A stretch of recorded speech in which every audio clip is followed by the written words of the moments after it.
Olá pessoal, como diziam antigamente na TV Cultura, senta que lá vem história. Essa vai ser cumprida. Hoje nós vamos falar sobre construção e caracterização de carga fantasma. É a parte 1, porque é uma parte mais demonstração e cálculo. Depois eu espero poder apresentar a parte 2, uma parte mais prática, mostrando o resultado disso. Esse assunto está sendo tratado em equipe, pela equipe aqui do RF Old School. O João Roberto, PY2JF, o Cantelli, PY2 Charlie Echo Charlie, o Delson, 2 Delta Mike Echo, e o Hilton, PY2 OYA. Eles estão palpitando o assunto e estão implementando essas cargas para que a gente possa daí testar e conferir, né, as contas.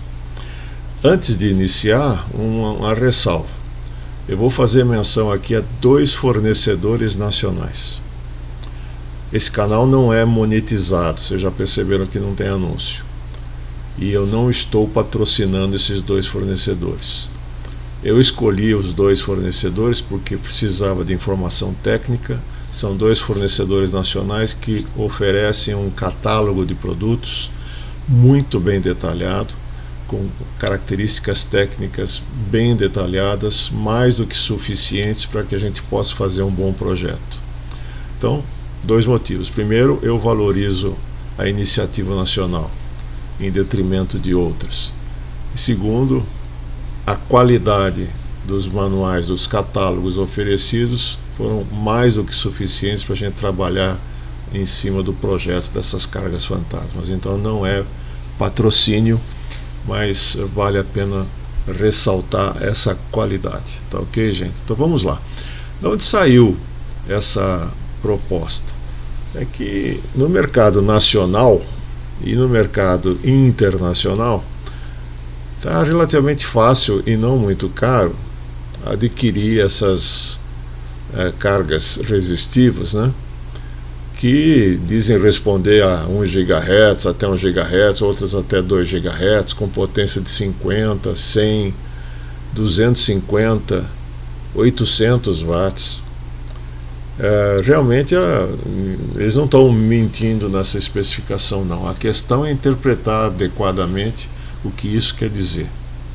Então, essas cargas, uma carga dessa, são todas de 50 ohms ou são de 100 ohms, para você colocar 2 em paralelo e fazer uma carga de 50 ohms. Nosso objetivo sempre é ter uma carga casada com 50 ohms. Então você tem de 50, de 100, eu vi de 12,5 para fazer associações desse tipo, né? E a montagem é muito propícia aí para conectar em cima de um dissipador e fazer uma placa de circuito impresso, se for o caso, com linha strip line casada, 50 ohms, para garantir a resposta em frequência. Essa resposta em frequência que eles oferecem, de 1 GHz até 2 GHz às vezes, é do terminal dessa carga para dentro. Depende muito de como você faz a montagem externa para garantir a continuidade desse casamento de impedância nessas faixas de frequência. O que acontece normalmente é que não fica tão bom, dependendo da montagem. A gente vai ter uma carga limitada à faixa de HF 30 MHz ou VHF 150, no máximo o HF, por limitações da montagem externa. Bom, nós precisamos de um dissipador. A gente precisa tirar o calor de dentro dessas cargas. Não dá para ficar imaginando que elas por si só vão dissipar toda essa potência. É meio milagroso, né? Então vamos considerar um dissipador. Nós vamos considerar um dissipador desse tipo aqui, aletado, 30 centímetros de comprimento, 2,5 centímetros de altura. Se não me engano são 13 aletas aí que precisava contar, ok? Então, estou falando que é um trabalho em equipe. Esse aqui é a foto do protótipo do Carlos, do Cantelli, da Y2CEC, que ele já está com ela montada. Se não me engano, essa pastilha aqui é de 250 watts, depois a gente vai verificar. Ele fez essa montagem com o cabo RG213, o conector na lateral e tal. O objetivo dele é a faixa de HF. E depois vamos fazer alguns ensaios para ver como é que fica. Essa é a parte 2, a parte prática, a parte 2. Bom, o João Roberto também está montando uma, só que ainda não tenho foto dela. A dele é para uma pastilha de 800 watts, a do João Roberto. A do Carlos Cantelli acho que é de 250. Muito bem. Alguns fornecedores simplesmente, as especificações dessas pastilhas são muito pobres, né? Então, dependendo do fabricante, você tem um pouquinho mais de informação, outros não tem quase nada. Alguns fabricantes dão a temperatura de operação como qualquer outro dispositivo eletrônico, de menos 50 graus a mais 150 graus. Outros já oferecem uma curva desse tipo, uma curva que são duas retas, não é bem uma curva, né? Mas é isso aí. O que eles dizem? Você pode trabalhar até 100% da potência especificada, desde que a temperatura não ultrapasse 100 graus centígrados. No momento em que você começar a ultrapassar os 100 graus centígrados, você tem que diminuir a potência sobre a carga. Aonde que é essa temperatura 100 graus centígrados? Aqui na flange, nessa parte metálica da carga resistiva. O primeiro fornecedor que eu estou me referenciando, HS Dissipadores, porque eu encontrei um catálogo deles na internet muito bem elaborado, explicando em detalhes como trabalhar com o dissipador deles, que é alguma coisa assim, não é nada muito problemático, mas a gente não dá muita atenção, né? Então quem trabalha com eletrônica de potência, às vezes você coloca o dissipador que ele tem lá na sucata e vê o que dá, né? Outros tomam mais cuidado, então nós vamos tentar tomar um pouco mais de cuidado. Olhando então o manual, o catálogo deles, antes do catálogo, algumas considerações iniciais importantes. O pessoal pergunta por que o alumínio, porque o alumínio é um excelente dissipador de calor. Não, ele é bem melhor do que o ferro, ele é pelo menos 3 vezes melhor do que o ferro, do ponto de vista de condução de calor, mas ele é quase que a metade em eficiência do cobre. A questão é que o cobre é muito caro, então se o dinheiro não é problema, vamos fazer dissipadores de cobre, mas não dá para fazer de ferro, que é muito ruim, de cobre é muito caro, então a gente vai usar dissipador de alumínio, como todo mundo usa dissipador de alumínio. Outra coisa interessante para a gente considerar é a forma com que a gente fixa o dispositivo eletrônico, pode ser um transistor, pode ser essa carga resistiva, no dissipador. Ali existe uma interface mecânica e uma interface térmica, ou seja, existe uma resistência térmica. O fato da gente parafusar a flange ali no dissipador não garante 100% da transferência de calor, tem alguma perdazinha ali no meio. O catálogo, ele espera que a gente esteja usando dissipadores desse tipo para colocar transistores, né? Então ele traz algumas informações relativas ao encapsulamento de transistores. Por exemplo, o TO3, que é do nosso famigerado e bom amigo 2N3055 e outros equivalentes, aquele chaveirinho grandão. O TO66, que é o mesmo, só que um pouco menor, tá? E o TO220 é o encapsulamento dos TIPs, TIP 41, TIP 42, aqueles que tem uma aletazinha metálica, né? E ele qualifica essa interface, né, pelo tipo de isolador, quer dizer, sem isolador nenhum, é metal contra metal, uma lâmina de Teflon ou uma lâmina de mica. Normalmente a gente usa mica quando precisa isolar, né? Nós não vamos isolar. Nós vamos conectar diretamente, eletricamente, a flange da carga no dissipador. Então é sem isolador. Com pasta ou sem pasta? Bom, primeiro eu vou considerar um encapsulamento parecido com o 2N3055, porque essas cargas resistivas têm mais ou menos a mesma área metálica. Então vamos trabalhar com o equivalente ao TO3. Ele não é um TO3, mas tem mais ou menos a mesma área. Com pasta ou sem pasta? Como eu estou querendo tirar a melhor dissipação térmica possível desse conjunto, eu vou imaginar que eu estou trabalhando com pasta térmica, a pasta de silicone. Então a resistência térmica é de 0,1 graus centígrado por watt nesse caso. Guarda essa informação. Outra informação importante, que é muito normal a gente montar a carga resistiva na face plana do dissipador e colocar ele em cima da mesa. Claro que é o pior jeito, a gente está abafando, não está permitindo que o ar circule adequadamente nas aletas do dissipador. Então a posição vertical é sempre a mais adequada. E se o dissipador for complexo, é interessante que ele não fique sobre uma superfície, quer dizer, uma das laterais dele não fique sobre a superfície, porque você vai impedir que o ar entre por baixo para sair por cima, né?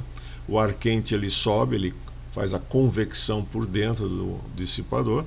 Agora, se tampar a parte de baixo, vai ser difícil do ar entrar, né? Então vai dificultar a convecção.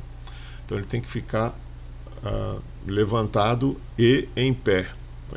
É nessa situação que nós estamos considerando as características técnicas que constam do catálogo. Se você não usar assim, aquelas características técnicas, vão pegar daqui a pouco, não valem. Outra coisa importante é a diferença de temperatura entre o dissipador e o ar do lado de fora. Se essa diferença for muito pequena, a resistência térmica sobe, ou seja, a eficiência do dissipador cai. E aqui então tem um fator de correção da resistência térmica em função dessa diferença. Como eu estou considerando que o ar está a temperatura ambiente de 25 graus e eu estou limitando o dissipador a chegar perto de 100 graus, então a diferença é 75 graus. E com 75 graus é justamente a diferença de temperatura, o ΔT aqui, que o fabricante considera para oferecer as características. Nós vamos começar considerando que a diferença de temperatura entre o ar e o dissipador é 75 graus. Ar a 25, dissipador a 100 graus. Essas são algumas características importantes. Outra, aquelas especificações técnicas que nós vamos pegar daqui a pouco, elas consideram que o dissipador tem um comprimento de 4 polegadas, é um padrão. O dissipador, mas ele pode ser oferecido em qualquer comprimento, qualquer, razoável. Então, existe um gráfico para compensação, um fator de correção da resistência térmica em função do comprimento longitudinal do dissipador. Se ele tiver as 4 polegadas, os 101,6 milímetros, isso corresponde a um fator de correção nenhum, igual a 1, né? Nós vamos trabalhar com um dissipador de 30 centímetros, 300 milímetros. Então eu vou multiplicar a resistência térmica por 0,6, porque eu vou ter mais dissipador e, portanto, ele é mais eficiente para trocar calor com o meio ambiente. Agora, também vocês podem ver que essa curva não melhora muito.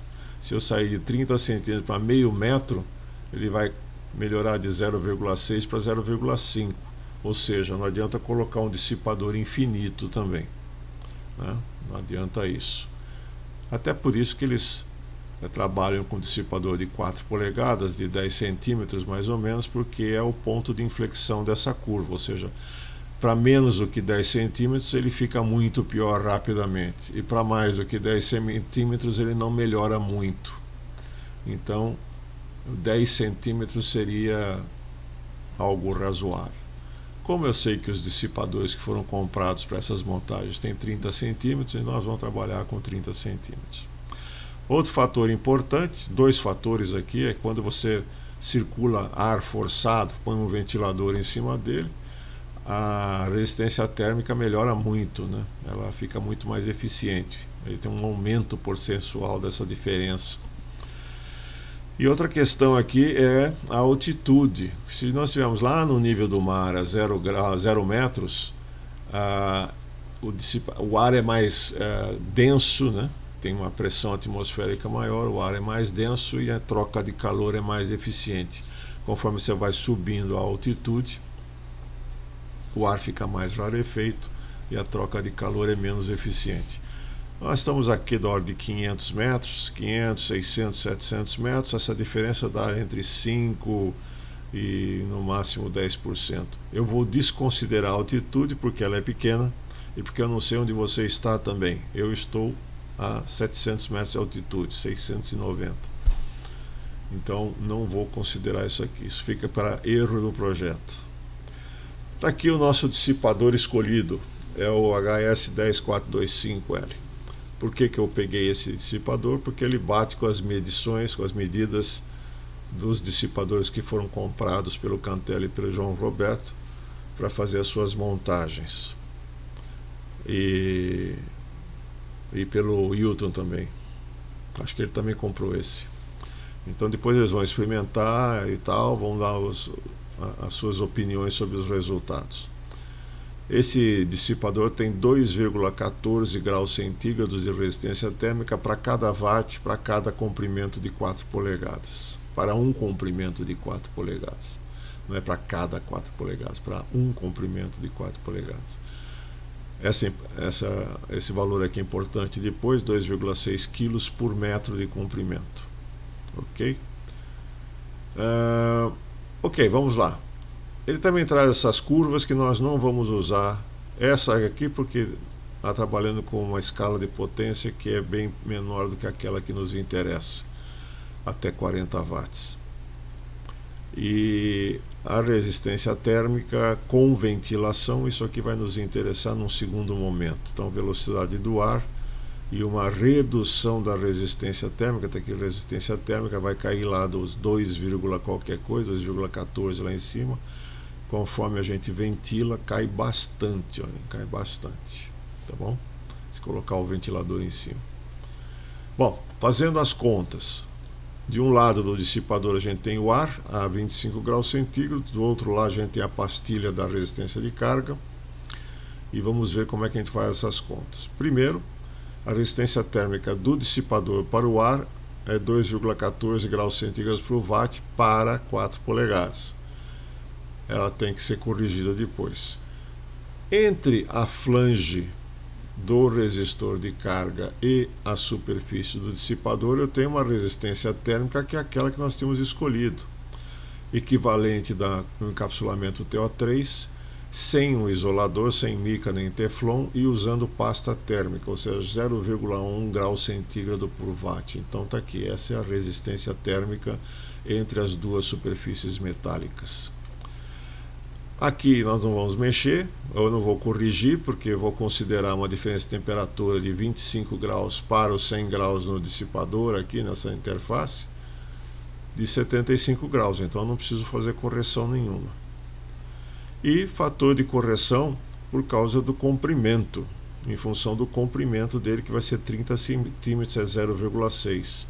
Então está considerado aqui a resistência entre o dissipador e o ar a 25 graus centígrados não é mais 2,14, mais 60% de 2,14, que dá 1,284 graus centígrados para cada watt. Somando os dois, são duas resistências térmicas, a gente soma como se fosse associação em série de resistores. 1,284 com 0,1, 1,384 graus centígrados por watt. O que eu faço com isso? Eu vou aplicar os watts e vou ver quanto de grau centígrado que esse dissipador vai esquentar. Para isso a gente usa o Excel, né? Então vamos lá, vamos usar o Excel. Aqui o que eu usei no Excel: a potência 0 watts, 10 watts até 100 watts para fazer uma primeira simulação. A temperatura no dissipador é 25 graus mais a resistência térmica do dissipador vezes a potência. Como a potência está em 0, ficou a temperatura ambiente. Quer dizer, se eu não aplico potência, o dissipador está e se mantém na temperatura ambiente. Muito bem, aplicando 10 watts, ele começa a esquentar um pouco. 37,8 graus sobe a temperatura do dissipador e a flange do resistor fica um pouquinho mais quente, 1 grau mais quente, por causa da resistência térmica entre a superfície do dissipador e a superfície da flange. E assim, conforme a potência vai aumentando, até 100 watts, a temperatura no dissipador vai subindo, a temperatura no dispositivo vai subindo, chegando aqui a 153,4 graus, e no dispositivo a 163,4 graus, 10 graus a mais. Tá? Se vocês lembrarem, a resistência térmica entre a flange do resistor e a flange é 0,1 grau por watt. Se é 0,1, multiplica por 100, dá 10 graus. É justamente o que acontece aqui. Ela fica 10 graus acima da temperatura do dissipador. Só que aqui eu não fiz a correção necessária, porque eu não tenho o tempo todo a diferença de temperatura com o ar do dissipador, com o ar de 25 graus centígrados. Então eu preciso fazer essa correção. Aqui está a diferença de temperatura entre 25 graus do ar e a temperatura do dissipador. É só fazer essa conta. Aqui é 37,8 menos 25, 12,8. Tá? Quando eu chegar em 75 graus de diferença, nessa interface aqui, um pouquinho abaixo de 77, aí não tem que corrigir mais nada, aí fica 100%. Para baixo disso eu aplico aquela curva de correção. E faço novamente as contas, agora com o fator de correção. E daí eu tenho outras temperaturas, um pouquinho mais quentes, né? No começo, depois elas ficam iguais. No dissipador e em cima do resistor. Melhor ver isso numa curva, né? Então até chegar aqui perto de 75 graus, eu tenho um aquecimento maior do que o proporcional anterior, o linear, que eu chamei vermelho. Então a curva real é essa azul, vem até aqui, depois ela fica igual à vermelha. E o meu interesse é saber qual a potência para que a temperatura na flange do resistor não passe de 100 graus. Está aqui, ó, temperatura em cima do resistor 99 graus, 50 watts. Então, eu posso estar usando aqui uma pastilha de 50, de 100, de 250, de 800 watts especificado pelo fabricante, mas eu não posso deixar ela passar de 100 graus. E com esse dissipador, isso vai acontecer a 50 watts. Em 50 watts, ela vai atingir essa temperatura de 100 graus e vai manter. Por que ela vai manter? Porque ela vai ficar trocando calor com o ar externo, vai ficar bombando o calor para fora e a temperatura vai se estabilizar em 100 graus. Ou seja, com 50 watts eu posso trabalhar continuamente em cima de uma carga desse tipo com esse dissipador, com esse tamanho de dissipador, com esse desenho de dissipador. Ok? Nessa situação, aplicando 50 watts, o sistema vai estabilizar o dissipador a 94 graus e a flange do resistor de carga a 99 graus centígrados, está no limite da especificação de temperatura que o fabricante passou. Ah, mas eu pus aqui uma pastilha de 800 watts, mas ele disse também que não pode passar de 100 graus. Ok, é que você não pode deixar potência contínua de 800 watts, você tem que fazer uma conta de tempo de exposição a 800 watts, que é o que nós vamos fazer agora. Então, como resultado parcial, é esperado que aplicarmos 50 watts em onda contínua nessa carga fantasma, depois de algum tempo ela vai se estabilizar em 100 graus. Essa situação independe de qual dispositivo está sendo utilizado na carga, porque depende apenas das características do dissipador e da temperatura ambiente. Ficam as seguintes perguntas: em quanto tempo essa situação de equilíbrio vai ser atingida? Por que essas cargas resistivas são então especificadas para 50 watts, para 250, para 800, se eu não posso usar mais do que 50? Não é que você não pode usar mais do que 50. Vamos fazer a conta direitinho agora. Vamos falar sobre transferência de calor. Ao aplicarmos uma potência elétrica, que é dada em watts, né, durante um certo tempo T, sobre um dispositivo resistivo, a energia elétrica que você está entregando a esse dispositivo, a energia E, é a potência vezes o tempo. ela é transformada em energia térmica. Chuveiro 7.500 watts, você ligou, se for medir lá a tensão e corrente na resistência chuveiro, vamos supor 7.500 watts, 7.500 watts vezes o tempo do seu banho é a quantidade de energia que você entregou para a água do seu banho. A energia que você paga para a companhia de energia elétrica é dada em watts hora, quilowatts hora, é potência vezes tempo. Então nós temos que considerar essa questão, energia, potência vezes tempo.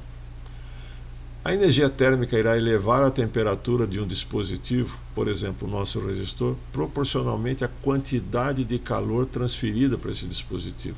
Quantidade de calor é dada em calorias. Tá? Se a gente for lá para o que a gente deve ter aprendido no colegial, não prestou atenção, esqueceu, existe uma formulinha que diz que Q é igual a MC delta T. O QS, a quantidade de calor, é dado em calorias, é proporcional ou é igual à massa do material em gramas, o calor específico desse material é uma característica do material, e a variação de temperatura que você conseguiu com essa quantidade de calor. Eu entrego uma certa quantidade de calorias num material que tem um calor específico C e que tem uma massa de tantas gramas, a temperatura dele vai aumentar de ΔT. Bom, vamos guardar essa informação aqui e vamos para o nosso caso. Qual é o peso linear do nosso dissipador? Ele tem 2,6 kg para cada metro, mas eu não estou usando um metro, eu estou usando 30 centímetros. Então a massa desses 30 centímetros vai ser 2.600 gramas por metro, vezes 0,3 metros, 780 gramas. Esse dissipador então tem uma massa de 780 gramas. O calor específico do alumínio, se você procurar num livro de termodinâmica, de física, ou mesmo perguntar para o Google, é de 0,2 calorias para cada grama para cada grau centígrado. E a variação de temperatura que nós estamos falando é justamente essa.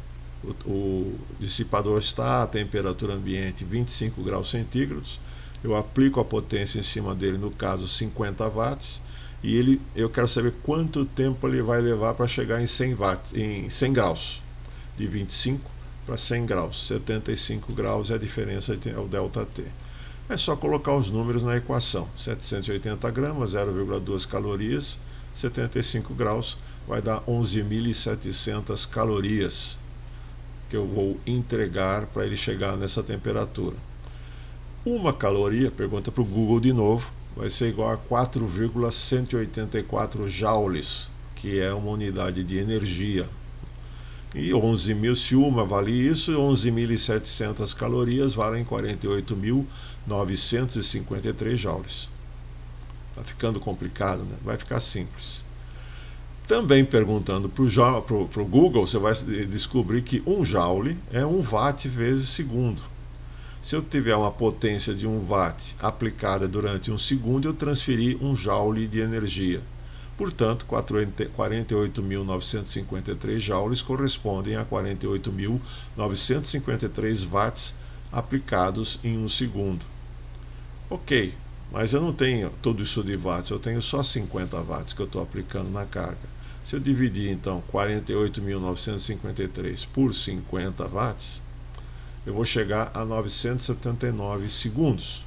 Dividido por 60, isso dá 16 minutos. Então, se todas as contas estiverem corretas, ao aplicarmos 50 watts sobre uma carga resistiva bem fixada nesse dissipador que nós estamos aplicando hoje, em 16 minutos a temperatura deve atingir 100 graus e manter. Em resumo, né, quais são as conclusões prévias? Alguns fornecedores eles oferecem aquela informação de temperatura versus potência e 100 graus, mas enfim, nós precisamos manter os 100 graus, não dá para fugir dos 100 graus. Outros dão só essa faixa.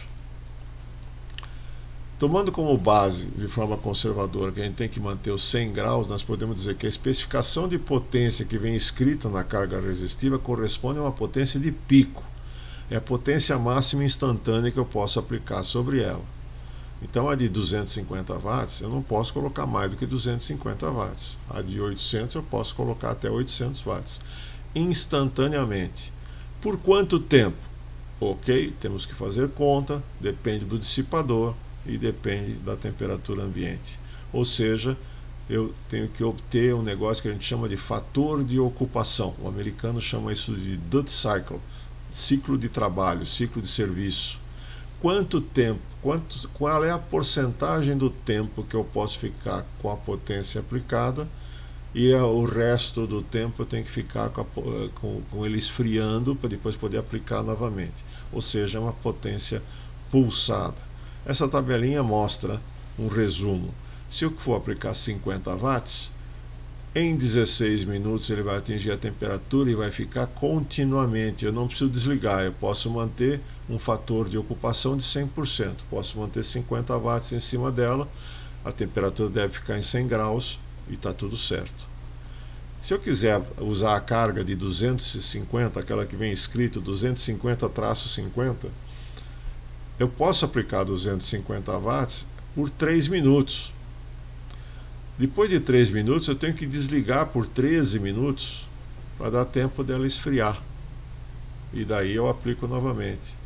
Mantendo esse fator de ocupação de 20%, que é essa relação aqui, eu consigo manter a temperatura da carga em média em torno de 100 graus, ou seja, dentro da especificação.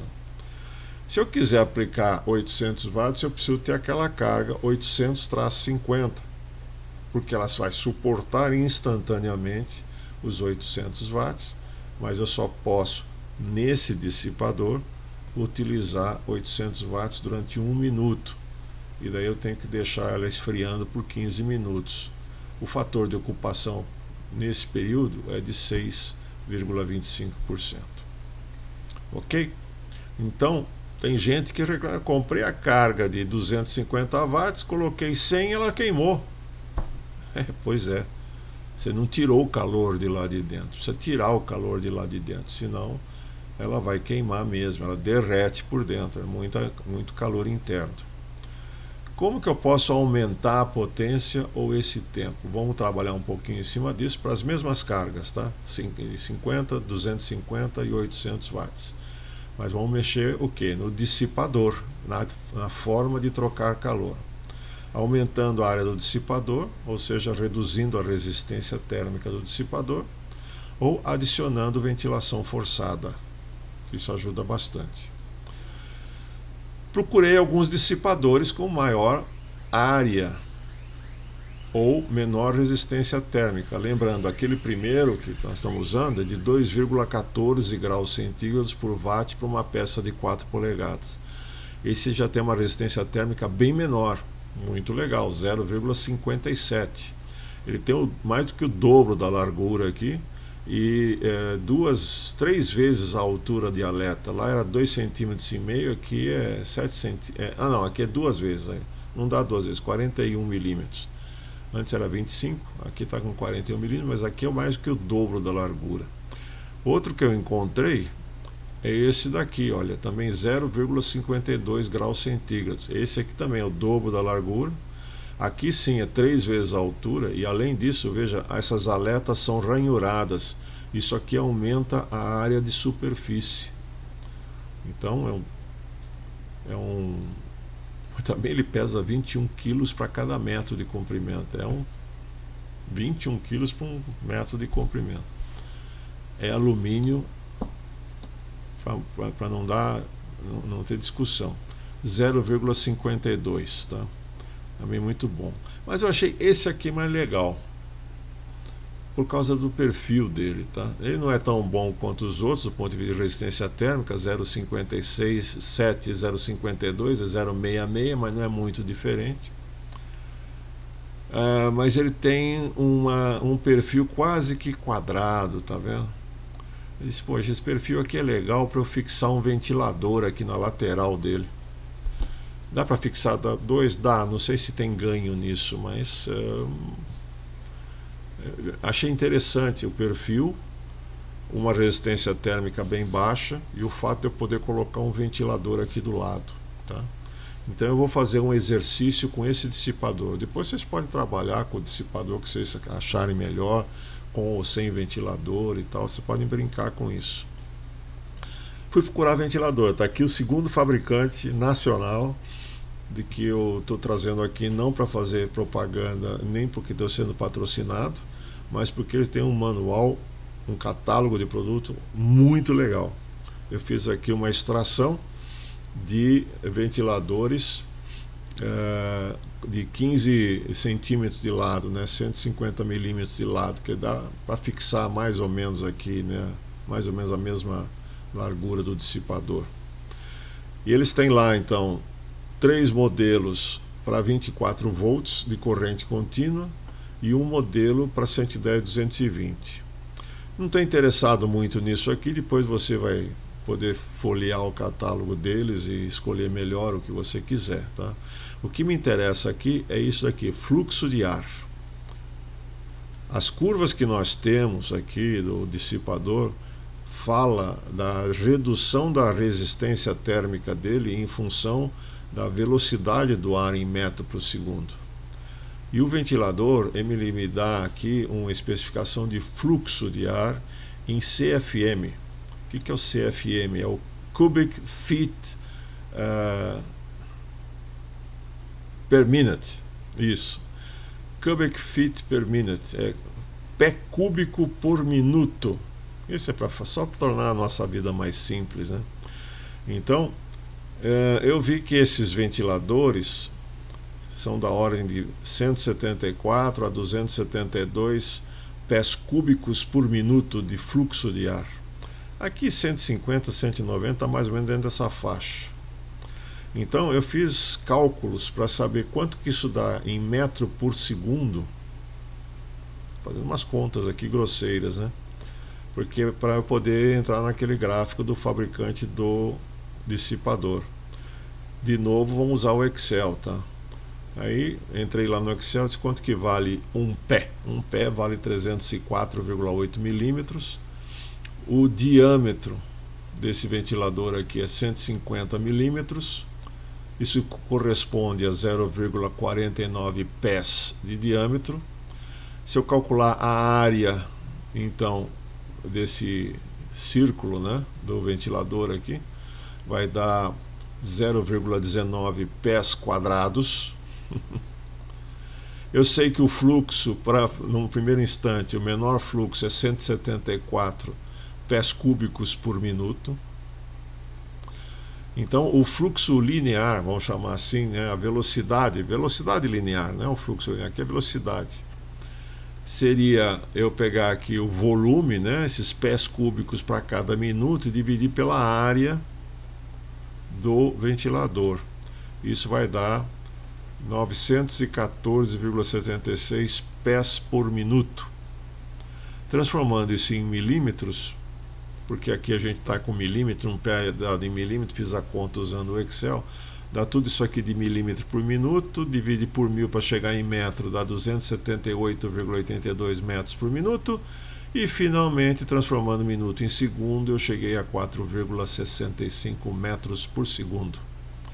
Então essa planilhinha aqui foi para transformar essa unidade aqui, se eu fiz corretamente, aceito críticas, de 174 pés cúbicos por minuto para uma velocidade do ar de 4,65 metros por segundo.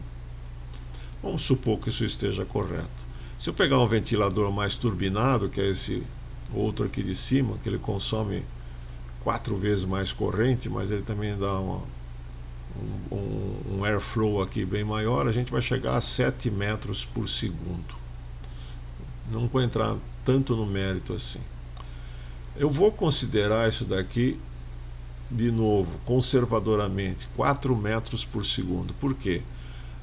Eu não sei se esse fluxo de ar está considerando, tem que considerar que o ventilador não tem nada na frente dele, não tem nenhum impedimento. E eu vou colocar um dissipador na frente dele, atrapalhando esse fluxo de ar. Então eu vou usar uma velocidade de ar um pouco mais conservadora, porque ele vai estar tendo que passar por dentro das paredes do dissipador, né? Então vamos usar 4 metros por segundo, porque eu sei que esse ventilador aí dá mais do que isso, dá entre 4,65, o outro dá 7,28, entre 4 e 7. Vamos trabalhar com 4. Se eu trabalhar com 4 para esse dissipador, o 125137, que é o que nós estamos usando, ele vai cair lá de 0,66 sem velocidade do ar, ele está lá no 0,66 lá em cima. Ele vai cair então para 4 metros por segundo para 0,18. Olha, a resistência térmica caiu muito, 0,18 para colocando esse ventilador aí. Então vamos fazer conta com isso, tá? Eu fiz essa conta de novo, colocando a potência, calculando a resistência térmica, tal, usando 60% de 0,18. Por que 60%? Porque eu vou usar 30 centímetros e não 4 polegadas, lembra? A especificação é para 4 polegadas, 101 milímetros, 10 centímetros. Eu estou usando o mesmo tamanho de dissipador do outro dissipador, 30 centímetros. Então tem que multiplicar 0,18 por 0,6, melhora ainda muito mais a resistência térmica. Então fiz as mesmas contas que eu fiz anteriormente, não vou entediá-los com isso, e a gente chega à conclusão, depois de fazer a compensação pela diferença de temperatura, né, que não vai ser 75 graus, a diferença de temperatura vai ficar aqui em torno de 30 graus, mais ou menos no máximo. Para a temperatura na flange do resistor chegar a 100 graus, chegou a 101 aqui, ó, 330 watts. Olhando o gráfico vermelho é sem a compensação por diferença de temperatura, e o azul é com a compensação por diferença de temperatura.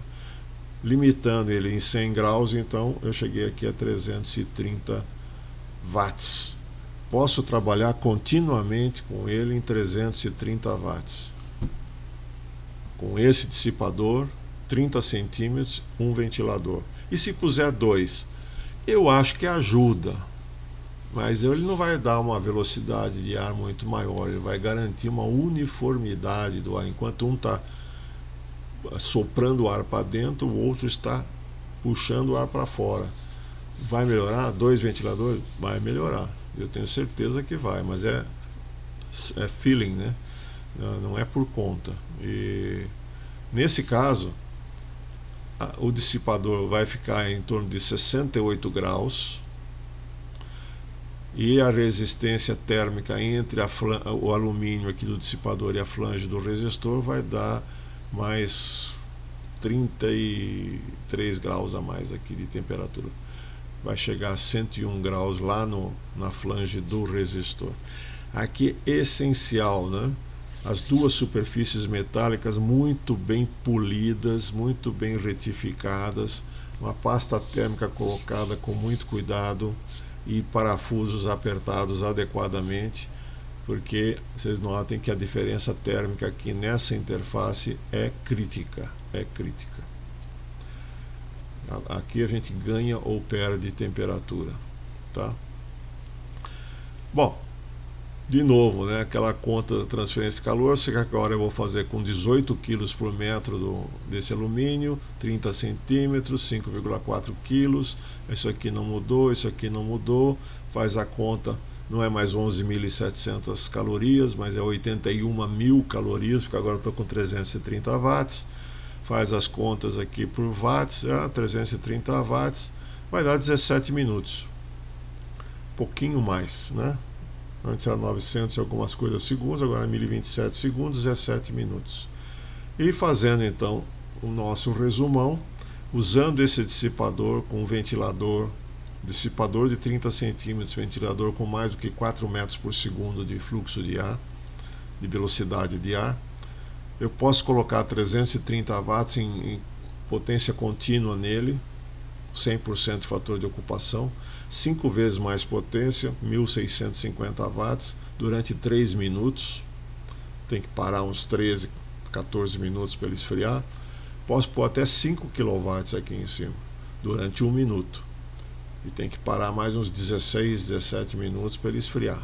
Duty cycle, fator de ocupação de 6%. Uau!